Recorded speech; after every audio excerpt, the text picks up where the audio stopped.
Welcome back to the podcast with Schmoe and Shadez.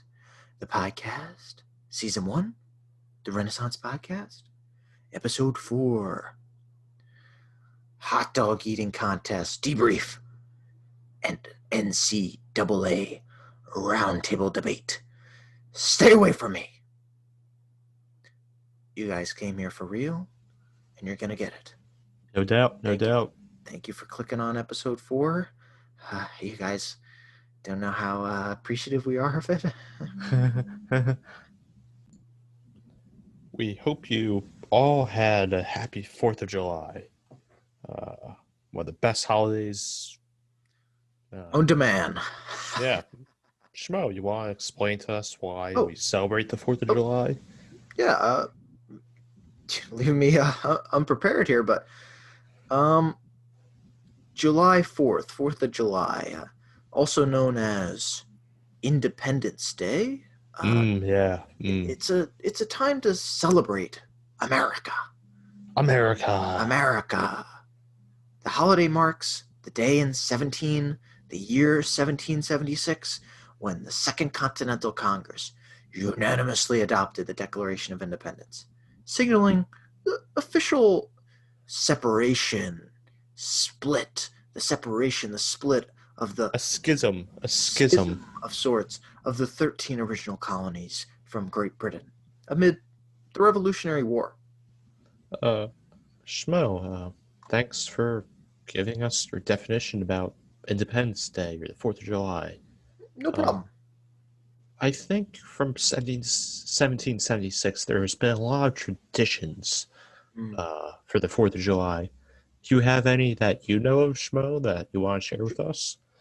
Traditions passed down since that very Independence Day. One that comes to mind is a hot dog eating contest. Oh, yes, indeed. That happens every year, where 20 competitors gather around one big table, and the person who eats the most hot dogs in those 10 minutes, they win the contest. One man in particular in the past 20 years or so, right? 15 years? Around there. There's a legend that has risen from the ranks. Dun-da-da! His name is Joey Jaws Chestnut, the Glizzy Gladiator. He won this year again. Did you know that? He won He this did? year again.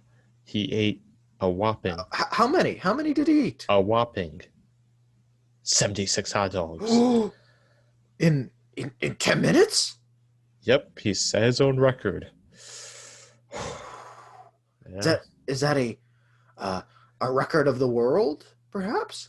Well, it's his own record. Wow. And eating 76 hot dogs in 10 minutes. Just imagine. Can you even eat 2 hot dogs in 10 minutes?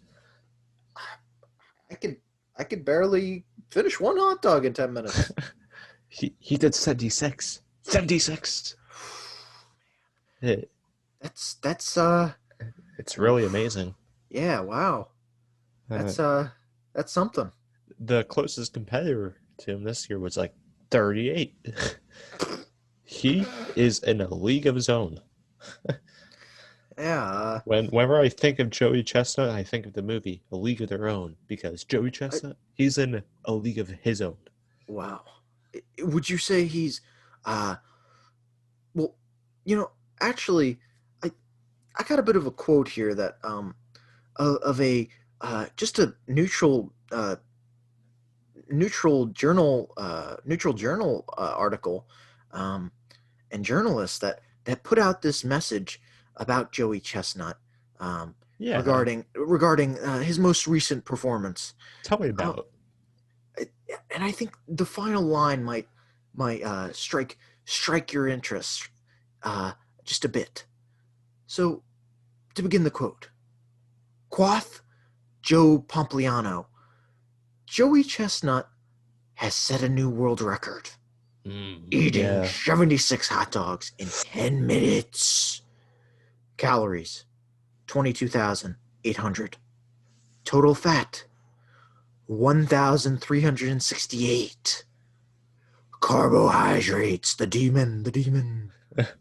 Demon for most. 1,824.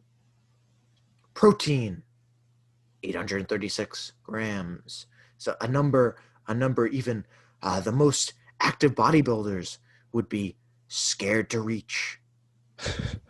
Chestnut has now won the event 14 out of the last 15 years. Yeah. The greatest athlete of all time, Joe Pompliano. Oh my God. Wow. All right, well, let's unpack this. I mean, let's just examine the first line here. Has set Joey Chestnut, the man who's defied all odds, eating 76 hot dogs, has set a new world record. World record? What does that mean? Oh, I think he ate the most hot dogs in a 10-minute span ever. No other person ever matched him. Well, I think that's what that meant. It says world record.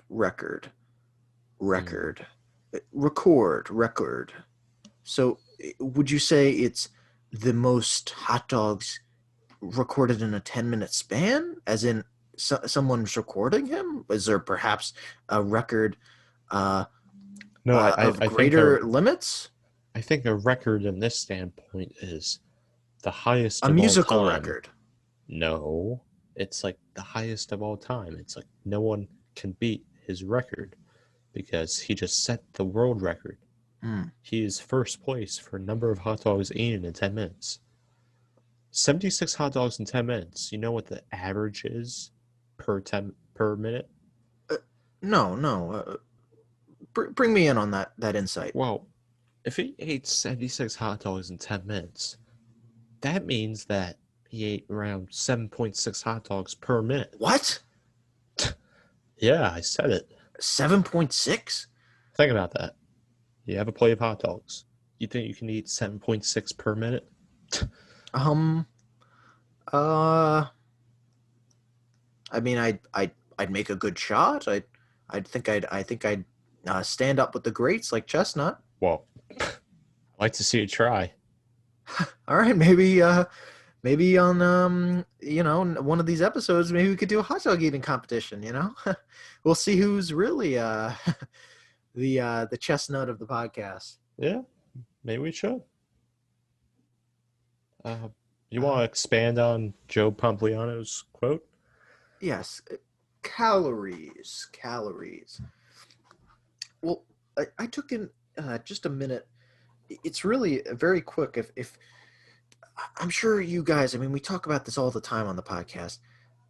If you don't know, guys, what exactly a word means, just look it up, guys. Google's your friend. Yeah, Google's your friend, and what I did here, a unique fact here about calories.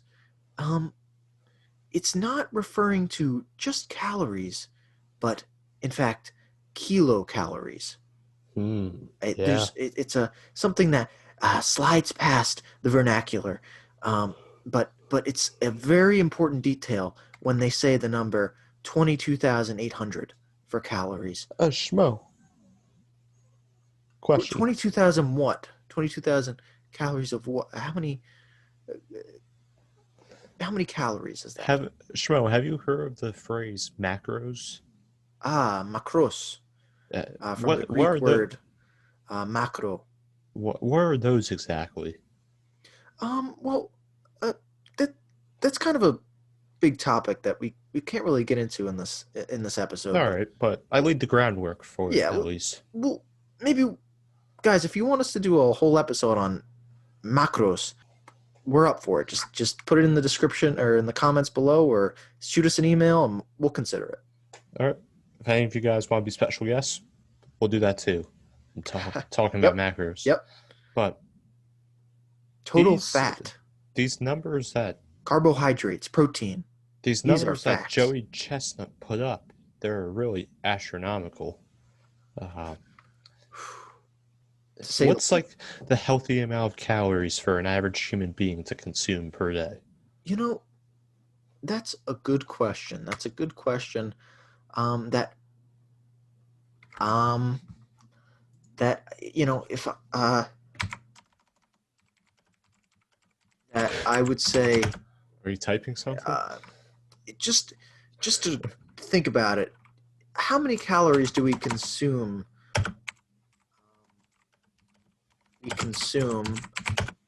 On average a day. I think recently I've sort of been keeping tally on if I ever go out to a restaurant or ever go out to even just eat with other people, or even if I'm ever staying with someone, I like to note these things. I like to write them down. When they're eating, what they're eating, There's many how apps many out there calories. to help you. I just like to see these details about people, and I watch their every move in this department. With that regard, they on average will consume, estimates range from for men 2,000 to 3,200 calories per day. But for adult women, it's roughly 1,600 to 2,200 per day is typically and range. Chestnut had 22,800 in. I believe that's the number, yes. Oh my, I just can't. He has to throw up after, doesn't he? All right. I think that would be kind of cheap if he did that, but He has to, though. Just think about that. Doesn't Think really about have it. to. I'm thinking. I Like, don't can't you think die so. from eating all that food? No, no. But I think if he's a real man, he would have just ate all of it and not thrown anything up. But I mean, I hate to call out Chestnut's pietas here, but I mean, maybe we can get him on the podcast. We'll ask him these kind of questions. I think we might have to. I'll probably send him a message at some point. I think we got a good chance of getting him on here, but we'll leave that up to you guys. If you guys want him on the podcast, leave a bit of a comment, email us. We'll think about it.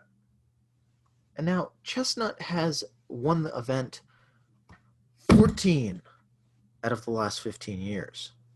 Would you like to sort of expand on that, Shades? The significance of this? Well, this is just telling us that he hasn't won every single year. Someone else took his place for 1 year. So you're taking similar to the pessimistic authors, sort of like the characters in Voltaire, the thoughts of pessimism. No, all I'm saying is glass that half full, I'm saying is rather that than half empty. Schmoe, shut up. All I'm saying Half is empty. All I'm saying is that a competitor beat him 1 year, and that competitor was Matt Stoney. But just like all great athletes, Joey Chestnut resurrected his career, and he picked it back up the next. And he's been winning competitions ever since 2015. 2016 is the date Matt Stoney won, but even after Matt Stoney won, he's been showing up, so to say. Yes, he hasn't been afraid. Like Matt Stoney wasn't even at this recent hot dog contest. Coward. I know. Coward. But can we consider Joey Chestnut? Phone? No. Is that your phone I hear in the back? I told you to have it off and turned away. It's kind of thundering in my unspecified location, so. Oh, all right. Whatever, move on. But what I'm saying is, do we think that Joey Chestnut's the greatest athlete of all time?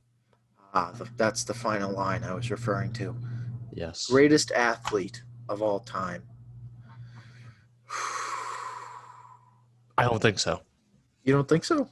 No.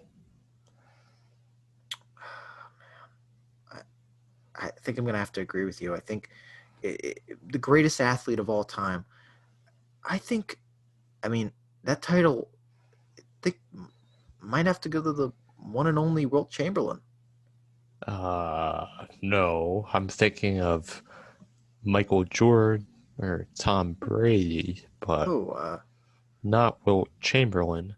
All right. Well, we can say that for another podcast, but yeah, I think we got a good argument there. Do we consider Joey Chestnut to be an American hero now that he's been on our TVs? Definitely. For the past 15 years, every 12 o'clock, he shows up. Apparently, it's 12 o'clock now. I mean, I'm pretty sure. I don't know if you guys noticed this here, but it's typically later in the day. I've always remembered it as roughly 3 o'clock, 4 o'clock. No, I think you're wrong there. I think it's always been 12 o'clock. I just think since we've developed and matured and are now older, our times are kind of messed up than when we were younger, you know? When we were younger and 10 years old, we used to be up and out around like 8 a.m., right? 8, yeah. Even 7. Even 7.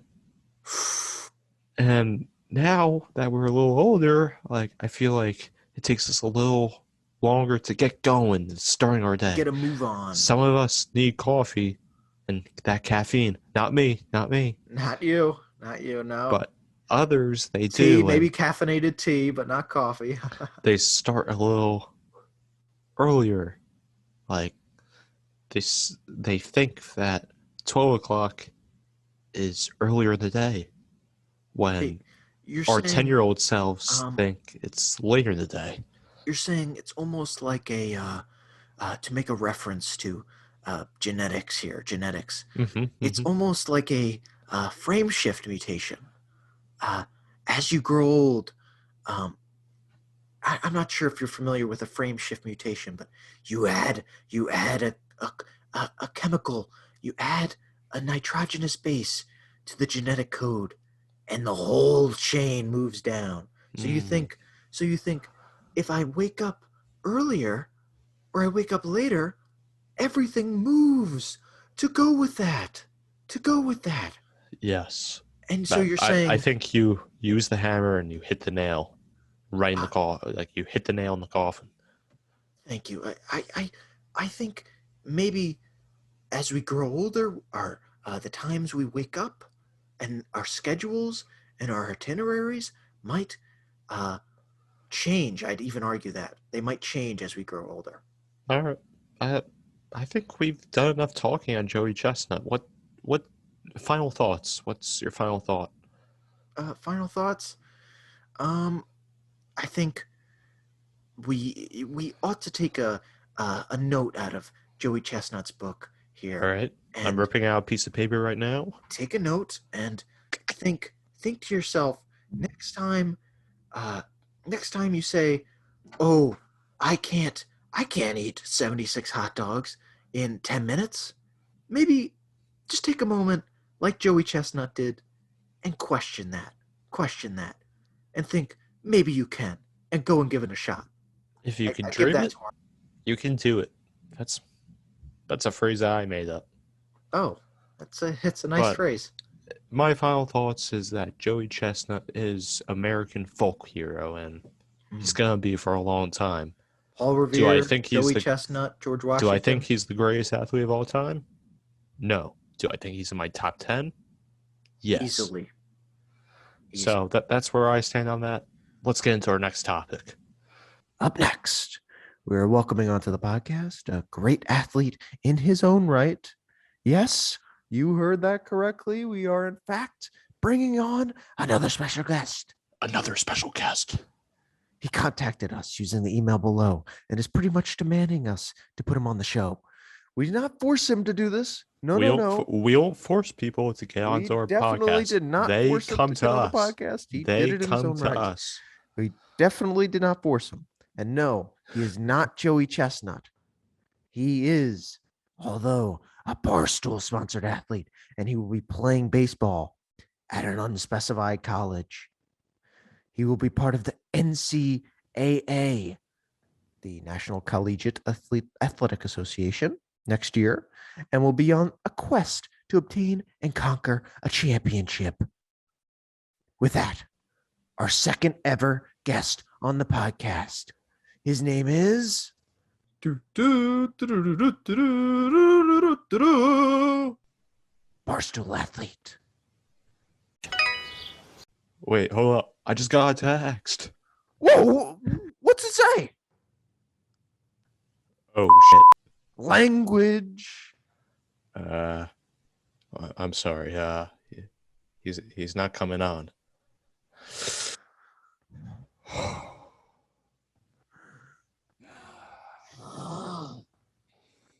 How can you do this to us? You know, he made a commitment. He made a commitment to come onto this podcast and share his thoughts. Guys, this is unacceptable. We're trying to get his thoughts on whether or not college athletes should be paid. Barstool Athlete, but he just backstabbed us. That's the bottom line. He literally, he's like, Brutus. Et tu, Brute. I guess we have to do it by ourselves. All right. Schmoe, you start. To begin, I believe, without any doubt in my mind, that college athletes participating in college level sports should be paid. Yeah, okay. Yeah. Regarding the paying of college athletes, my first supporting idea is that, one, sports take as much time as a full-time job. Various statistics suggest that college athletes spend at least 40 hours per week dedicated to their sport, including games and training sessions. This is like working a full-time job on top of demanding courses, school assignments, and other responsibilities. Without putting intense working hours, a student athlete cannot remain on the team or keep a scholarship. For all the time they put into ensuring the success of their team, students deserve to be paid for their efforts. I don't think so. All right. Well, I'll get you to change your mind by the end of it. That's one thing I can ensure. Supporting idea number 2. 4. Coaches receive extravagant salaries. While the importance of good coaches cannot be underestimated, coaches of high-achieving teams receive extravagant salaries, considering that they share their workload with several assistants. In addition, as employees of an academic institution, coaches receive salaries that are unfair compared to what teachers and professors with advanced degrees earn, according to essay samples on the topic. Some coaches receive millions of dollars a year, and students athlete receive a zero, a nothing. It's because they're leaders. It's because they're leaders. Even if there's plenty of money going around. Even if. Supporting idea number 3. I disagree. All right. Well, I'll get you to change your mind by the end of this. That's one thing I'll ensure. Supporting idea number 3. 6.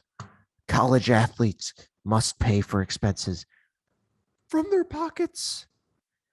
Many student athletes are on full scholarships, so their tuition, college fees, and accommodation are covered by their institution. However, there are other expenses involved in being an athlete that student must cover with their personal money. Examples of crucial expenses, just off the top of my head, food or wardrobe for special events. Maybe they need to pay for an essay online. Somebody to do their essay, to be able to attend a game. Since some students come from modest backgrounds, isn't that cheating? There's no one to cover for these expenses, and their parents cannot support them. I believe that athletes should not be paid. Students would neglect education if they are already being paid for the sport they are playing. Students would not recognize the value of an education.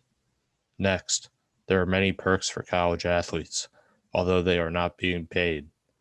They are getting free tutoring daily, free meals on campus, and they have the opportunity to play the sport they love. Finally, students who are not student athletes will feel more connected to the spirit of their school if their college athletes aren't being paid. If the athletes play without earning money, then they're showing their school pride. That's all I have to say about that. That's all? Did I stutter? All right, now it's time for a rebuttal. If you don't know what a rebuttal is, Google's your friend, guys. Google has many definitions from various dictionaries sourced around the world of words that you may or may not know. We're not going to spend time on this particular podcast going to Google for you guys when you can, quite simply put, look up yourselves. That's not what this podcast is, guys. You know that. All right, Schmoe, you go first with your rebuttal. All right. I understand where you're coming from when you say that students would neglect education if they are already being paid for the sport they're playing. Students would not recognize the value of education. But also, there could be an argument made for one, sports take as much time as a full-time job. Various statistics suggest that college athletes spend at least 40 hours a week dedicated to their sport, including games and training sessions. This is like working a full-time job on top of demanding courses, school assignments, and other responsibilities. Without putting intense working hours, a student athlete cannot remain on the team or keep a scholarship. For all of the time they put into ensuring the success of their team, students deserve to be paid for their efforts. I understand where you're coming from when you say that, one, sports take as much time as a full-time job, in which various statistics suggest that college athletes spend at least 40 hours per week dedicated to their sport, including games and training sessions. It's kind of like working like a full-time job per se, on top of demanding courses, school assignments, and other responsibilities. Without putting intense working hours, a student athlete cannot remain on the team or keep a scholarship. For all the time they put in to like ensuring the success of their team, students deserve to be paid for their efforts. But there can also be an argument made for students who would neglect education if they're already being paid for the sport they're playing. Students would not recognize the value of an education. Now it's time for a closing statement. If you don't know what rebuttal is, Google's your friend. No. Closing statement. Yep. If you don't know what a closing statement is, Google is your friend, guys. Google has many definitions from various dictionaries sourced around the world. Around the world. Of words that you may or may not know. We're not going to spend time on this particular podcast going to Google for you guys when you can quite simply look it up yourselves. That's not what this podcast is, guys. You know that. All right, Schmoe. You go first with your closing statement. You think you're cool, like talking in third person or something? In conclusion, to begin, I believe without any doubt in my mind that college athletes participating in college level sports should be paid. In conclusion, I believe athletes should not be paid. All right. That's a debate. If you want us to do more debates in the future, email us and we'll think about it. Schmoes, I think you're gonna put out like a Twitter poll once this episode gets released. Yeah. You are? All right, sick. And you guys will decide who the winner is. I think it's self-explanatory who won the debate, but you guys gotta vote. It's me. So go vote. Get out and vote. Get out and vote. Get out If you and want vote. to see us do a part 2 in the future, then we might do one. But we will never have a Barstool athlete on this podcast. When you backstab us and lie to our faces, you get burned. No ifs, buts, or ands about it. Deuces.